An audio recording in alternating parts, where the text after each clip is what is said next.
हलचल भरे शहर के मध्य में 8 प्रतिभाशाली दिमागों के एक समूह ने एक ऐसी योजना तैयार की जो समाज की नींव को हिला देगी। वे स्वयं को ब्रह्मवादी कहते थे, व्यक्तियों की एक विविध टीम जो एक सामान्य उद्देश्य से एक साथ आई थी, उस भ्रष्ट व्यवस्था को चुनौती देने के लिए जिसने बहुत लंबे समय से लोगों पर अत्याचार किया था। उनके नेता एलेना नामक एक प्रतिभाशाली रणनीतिकार ने आर्थिक और राजनीतिक प्रणालियों की खामियों का अध्ययन करने में वर्षों बिताए थे।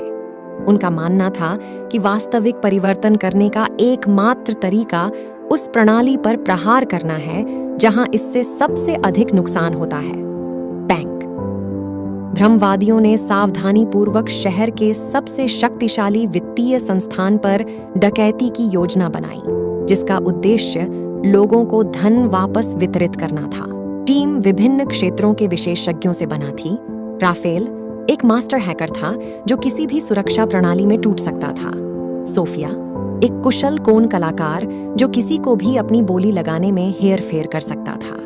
कार्लोस विस्फोटक और इंजीनियरिंग में एक विशेषज्ञ। मारिया एक प्रतिभाशाली फोरगर जो निर्दोष दस्तावेज बनाने में सक्षम है। एलेजांद्रो विस्तार के लिए एक गहरी आंख के साथ एक पूर्व जासूस।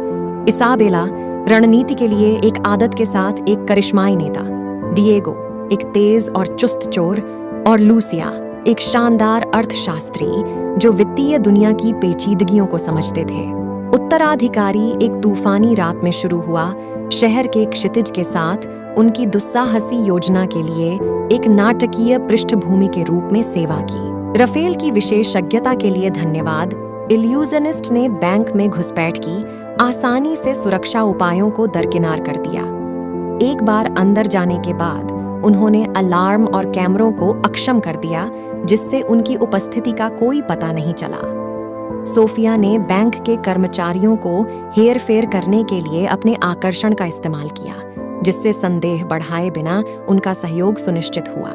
इस बीच कार्लोस और मारिया ने विस्फोटकों और अत्याधुनिक तकनीक के संयोजन का उपयोग करके तिजोरी को खोलने के लिए एक साथ काम किया। टीम ने सटीकता के साथ काम किया।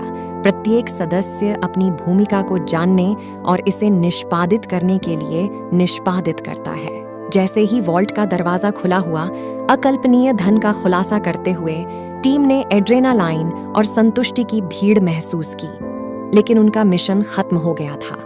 ब्रह्मवादियों ने हर आकस्मिकता के लिए योजना बनाई थी, जिसमें शहर की भूमिगत सुरंगों के माध्यम से एक साहसी पलायन मार्ग भी शामिल था। बाहर अराजकता के रूप में शहर दुस्साहसिक उत्तराधिकारी की खबर के लिए जाग गया। अधिकारी अव्यवस्था में थे, यह समझने के लिए संघर्ष कर रहे थे कि इस तरह के एक साहसी ऑपरेशन को उनकी नाक के नीचे कैसे हो सकता है। भ्रम हालांकि एक कदम आगे थे, लेबिरिंथन सुरंगों को आसानी से नेविगेट कर रहे थे। उनकी हंसी अंधेरे के माध्यम से गूंज रही थी। इसके बाद के दिनों में ब्रह्मवादियों ने चोरी की संपत्ति को जरूरतमंदों को वितरित किया, छोड़े गए इमारतों को आश्रयों में बदल दिया, स्कूलों और अस्पतालों को वित्त पोषित किया और उन लोगों को भोजन और स्वच्छ पानी प्रदान किया जिन्हें समाज द्वारा उपेक्षित किया गया था। उनके कार्यों ने एक क्रांति को जन्म दिया, जिससे दूसरों को भ्रष्टाचार और असमानता के खिलाफ खड़े होने के लिए प्रेरित किया। भ्रम के लोग किंवदंतियां बन गईं। उनकी कहानी पूरे शहर में हष्ट टोन में फुसफुसाई। उन्होंने असंभव को प्राप्त किया था, यह साबित करते हुए कि निर्धारित व्यक्तियों का एक समूह प्रणाली को चुनौती दे सकता है और एक अंतर बना सकता है। और इसलिए भ्रम की कहानी एक बेहतर, अधिक सिर्फ दुनिया के लिए आशा की एक बीकन पर रहती थी।